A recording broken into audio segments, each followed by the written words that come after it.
Informasi terkini terkait pembunuhan berantai Dukun Wawon sudah bergabung bersama kami Kabid Humas Polda Metro Jaya Kombes Pol Truno Yudo. Selamat petang Pak Yudo. Selamat petang Mbak Nisa. Pak Yudo, apakah ada kemungkinan korban lain selain yang 9 orang itu Pak? Ya, sejauh ini proses penyidikan belum selesai oleh Direktorat Reserse Kriminal Umum Polda Metro Jaya. Meyakinkan bahwasannya kemarin tim lengkap dengan interprofesi dari lab forensik, kemudian juga kedokteran forensik. Tentu ini juga dalam rangka penelusuran, yang pertama olah TKP, yang kedua juga dalam rangka mencari korban-korban.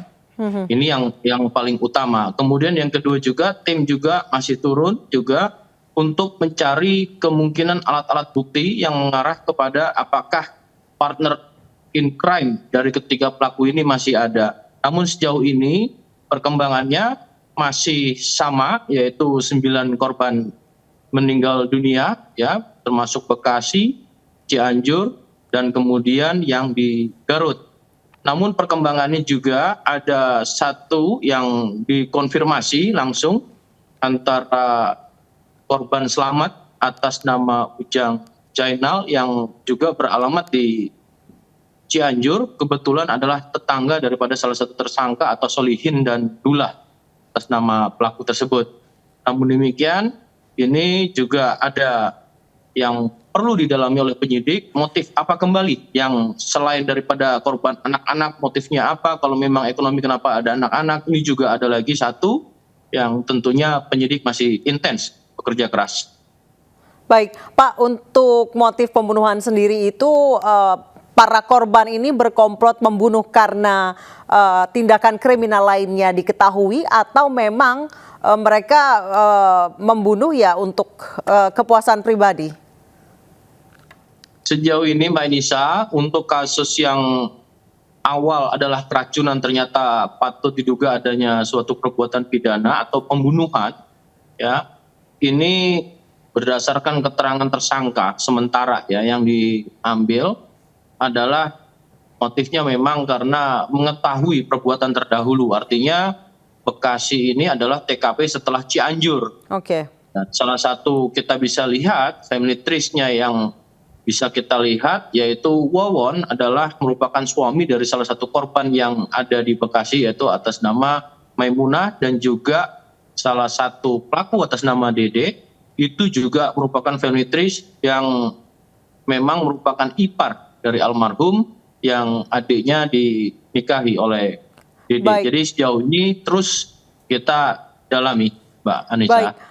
Pak, dari pendalaman kami dapat informasi bahwa ada rekening atas nama tersangka Dede senilai 1 miliar rupiah, Pak. Ya, dari penyidik mendapatkan informasi yang tentunya Pak Kapolda menekankan dalam mengungkap kasus tentu dilakukan secara saintifik. Nah, ini peran interprofesi. Apakah ini uang hasil kejahatan mereka, Pak? Ya. Apakah ini adalah uang hasil kejahatan mereka? Ya, ini tentu hasil daripada merupakan penyelidikan yang kemudian dilakukan penyidikan. Tentu data ini menjadi perhatian penyidik untuk menyidik lebih dalam terkait dengan motif ekonomi yang menguasai harta milik korban. Oke. Nah, terkait dengan ini tentu penyidik akan mendalami lagi dengan melihat buku mutasi atau buku rekening yang ada selama ini, sehingga bisa juga menentukan sejak kapan masuknya uang tersebut untuk menentukan sejak kapan melakukan perbuatan pidananya dari pelaku ini, Mbak Anissa.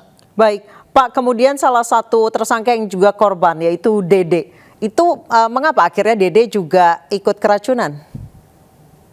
Tidak sengaja atau memang sengaja dibunuh juga? Yang diterima oleh penyidik dalam proses penyidikan, ini memang desakan pertama partner in crime-nya ini kan terlihat dari Wawon, ya. Wawon menginginkan ini adanya skenario ini, kemudian eksekutornya adalah saudara Solihin pelakunya. Kemudian juga untuk tidak menimbulkan kecurigaan, makanya waktu pertama kita dapatnya adalah keracunan. Kemudian ini menghilangkan jejaknya atau menjadi playing victim adalah Dede, sehingga seolah-olah ini memang betul bukan suatu pidana tetapi keracunan dalam makanan. Oke, kemudian Pak, jika pembunuhan terjadi di Cianjur dan Bekasi dengan modus ilmu hitam ya Pak ya, apakah sudah ditelusuri apakah hanya ada korban di Cianjur saja dan Bekasi saja?